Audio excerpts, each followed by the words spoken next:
No one expected that in the heart of a nation celebrated for discipline, respect for life, and a pursuit of perfection, a project would arise that would redefine the limits of moral imagination. We could not believe that in Japan, where medicine and science were regarded as symbols of progress, knowledge about life itself would be pressed into the service of destruction. The story begins with a single figure, a physician, a scientist, and a military man named Shiro Ishii. Born in 1892, Ishii came of age as Japan transformed from an isolated island nation into a modern power. He showed early aptitude in biology and microscopy, and he went on to study medicine at Kyoto Imperial University. From the start, he framed science not only as a means to heal, but as an instrument of national strength. After graduation, he entered military service, where his interest in microbiology took on a strategic dimension. In the early decades of the 20th century, Japan sought to extend its influence across the Asian continent. Having defeated China and Russia in earlier conflicts, and following the occupation of Manchuria in 1931, the country accelerated its military expansion. In this climate of increasing militarization, the army supported any development that promised a decisive advantage. It was in this context that Ishii advanced an idea that would unsettle military and scientific circles alike: the deliberate study and potential weaponization of pathogenic microbes.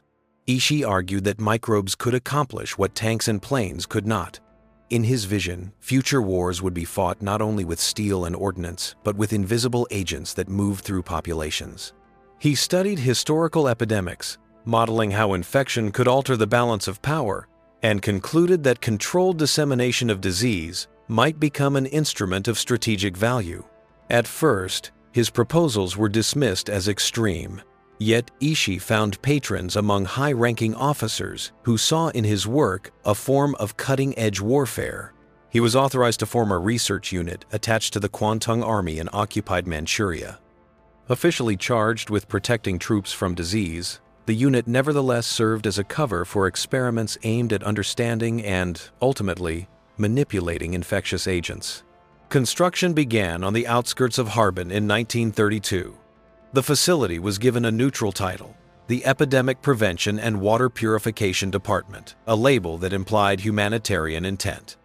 Behind fences and guarded gates, however, a research complex arose with facilities for cultivating microorganisms, cold storage, laboratories, and housing for staff.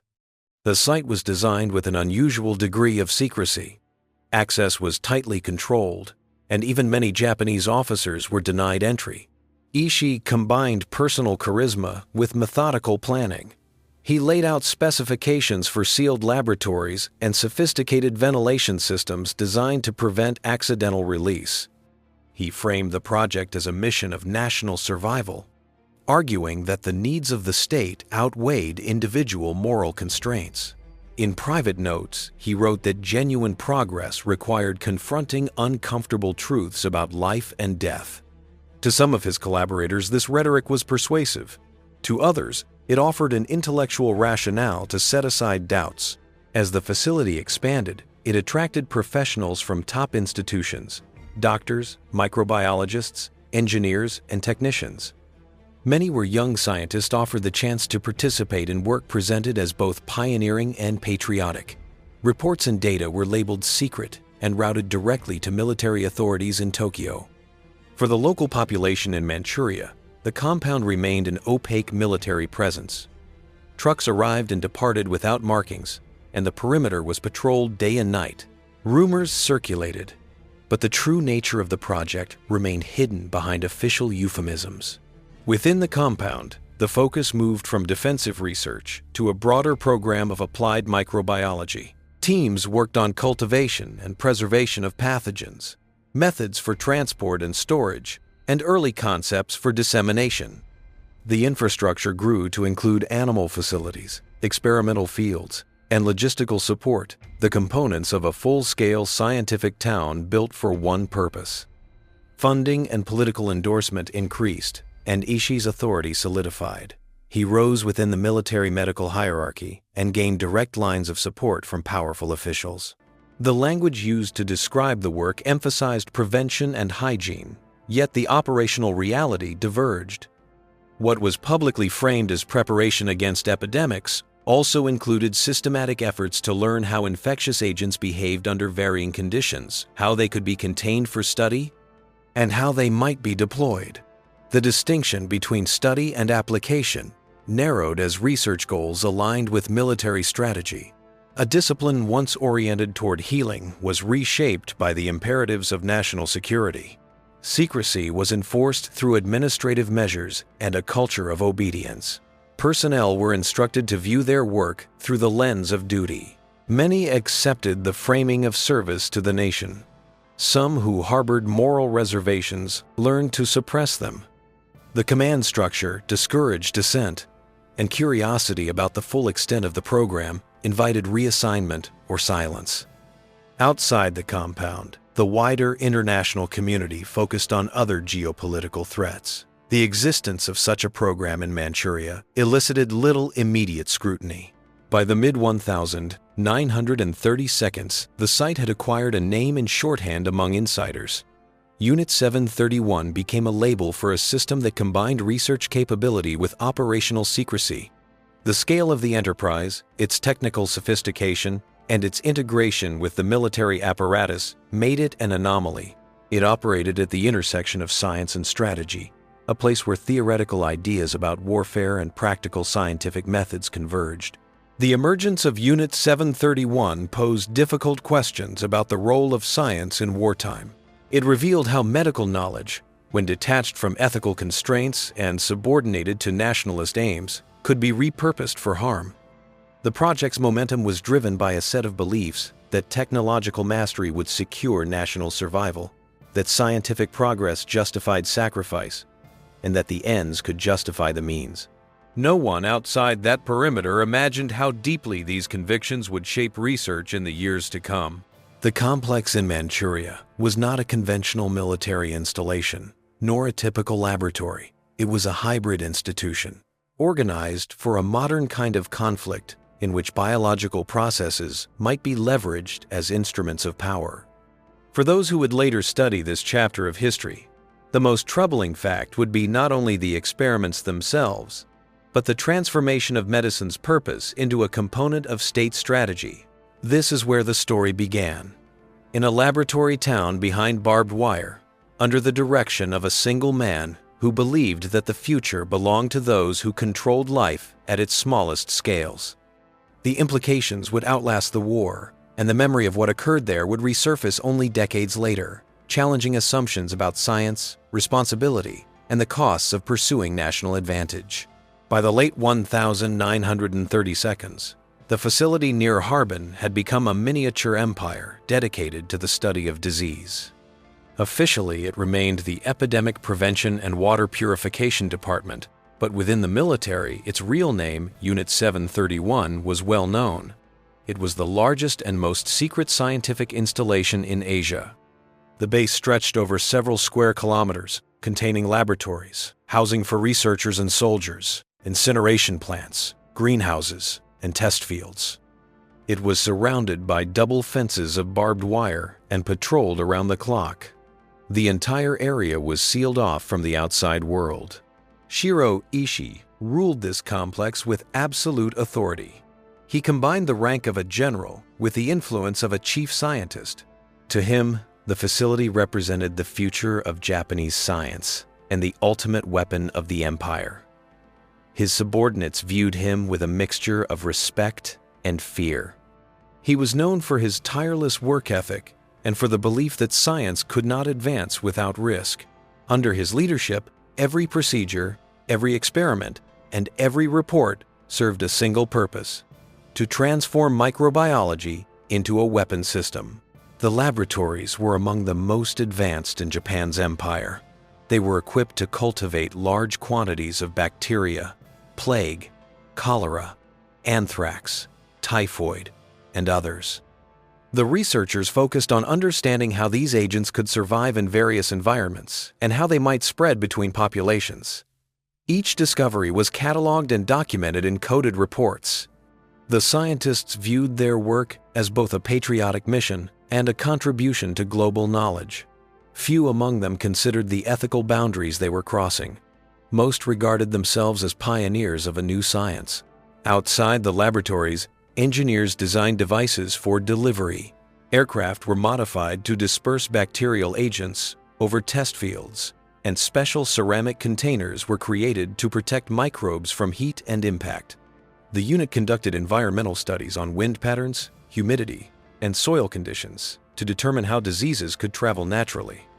The goal was not only to create infection, but to control its direction, density, and duration.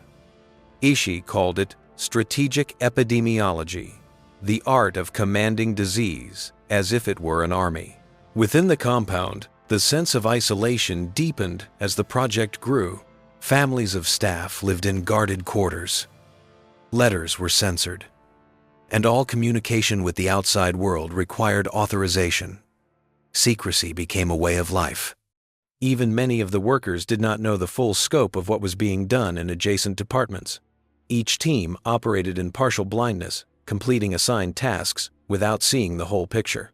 The result was a network of compartmentalized activity, efficient, disciplined, and silent. The project's ambitions extended far beyond research. By the mid-1932s, Unit 731 had become a model for similar installations across Manchuria.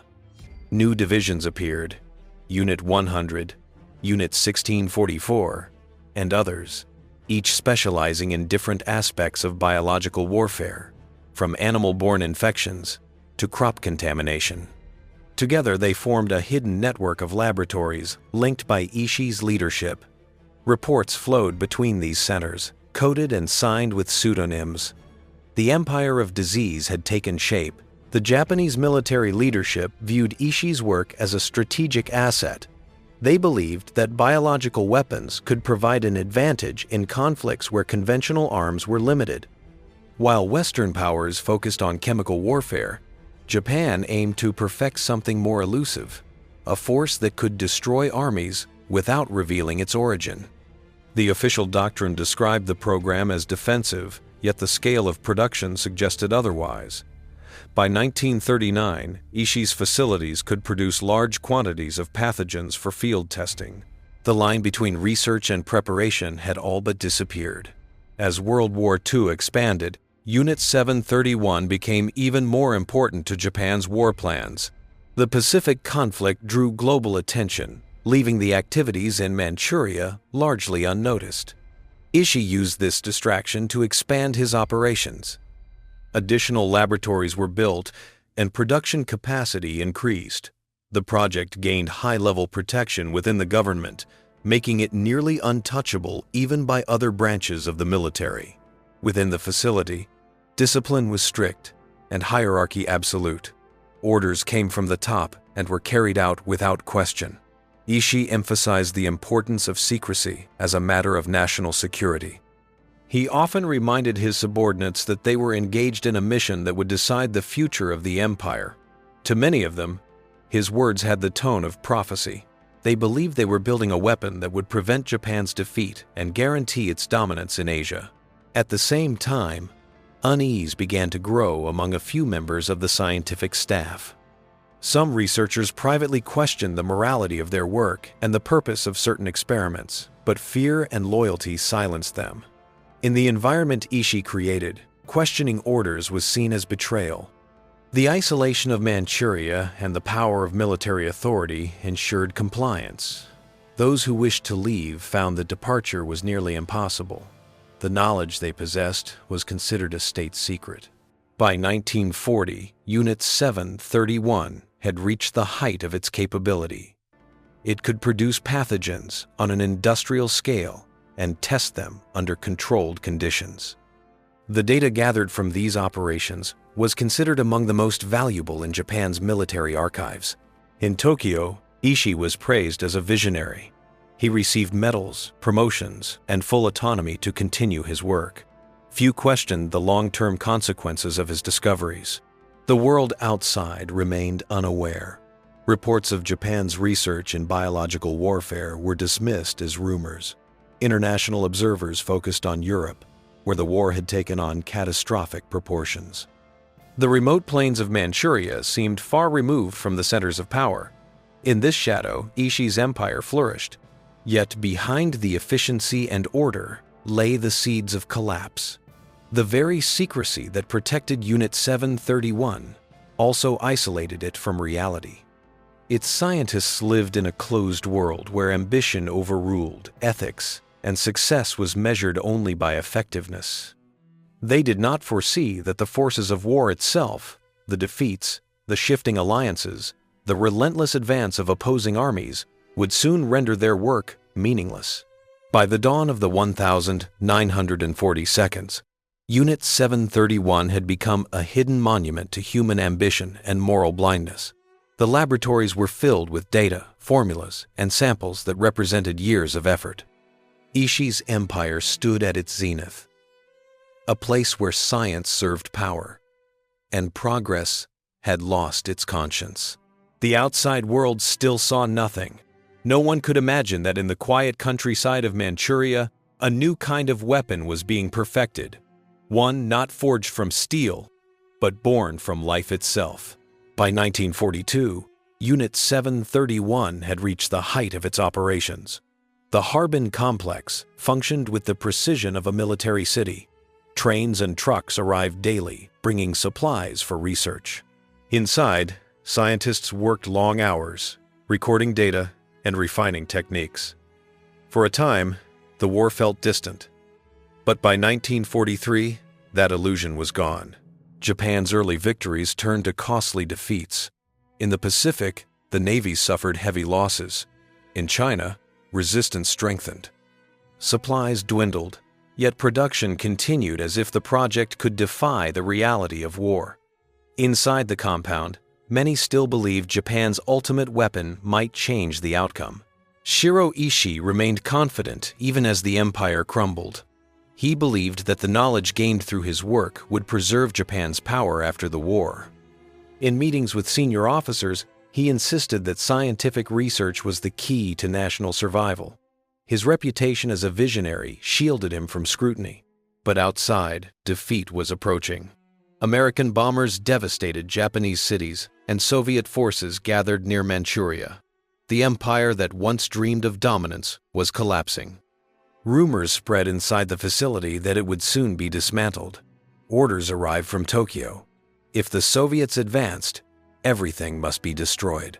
In the summer of 1945, Ishii ordered the complete liquidation of Unit 731. Archives were burned, equipment dismantled, and years of research erased in days. When Soviet troops entered Harbin in August, they found only ruins. Japan had surrendered after the atomic bombings of Hiroshima and Nagasaki. The empire was gone, and with it, the secrecy surrounding its most ambitious project. Many of Ishii's subordinates were captured. Others fled under false identities. Ishii himself vanished into the chaos. Allied investigators soon learned fragments of the truth. Interrogations in Manchuria and Tokyo revealed a biological weapons program larger than anyone had imagined. American and Soviet intelligence agencies raced to secure records and personnel. What they uncovered would shape post-war politics for decades. When the Tokyo War Crimes Tribunals began, the question arose whether Unit 731 scientists should stand trial. There was evidence, but also opportunity. U.S. Authorities recognized the potential value of Ishii's data and quietly negotiated a deal. In exchange for his research, Ishii and his senior staff received immunity. The reports, written in exacting detail, were classified and transferred to American custody. As a result, Ishii was never tried. While other leaders faced judgment, he escaped prosecution entirely. After the war, he lived under aliases, advising institutions on epidemic prevention and water systems. He died in 1959, his wartime role never publicly acknowledged. The Soviet Union, having captured some of his subordinates, held its own tribunal in Khabarovsk in 1949. The proceedings revealed the scale of Japan's biological warfare program. but the West largely ignored the trial, dismissing it as propaganda. The full story of Unit 731 remained hidden behind layers of secrecy and denial. For years, the ruins near Harbin lay abandoned. Locals avoided the site, knowing only that something terrible had happened there. In the 1,980 seconds, as archives opened and witnesses spoke, historians pieced together the truth. Evidence confirmed that Japan's wartime biological research had gone far beyond defensive study. The revelations forced a re-examination of the moral limits of science in the modern era. Today, the site where Unit 731 once stood is a museum and memorial. Visitors walk through empty corridors and preserved foundations. Displays show laboratory instruments, faded reports, and photographs presented without dramatization. The silence of the place speaks for itself. It reminds visitors that the pursuit of knowledge, when divorced from ethics, can lead to devastation. Shiro Ishii's legacy is one of contradiction. To some, he was a brilliant scientist. To history, he remains a warning. His research influenced later studies in epidemiology, but at an immeasurable moral cost. The story of Unit 731 endures not because of secrecy, but because it demonstrates how science can lose its conscience under the weight of ideology. No one saw it coming.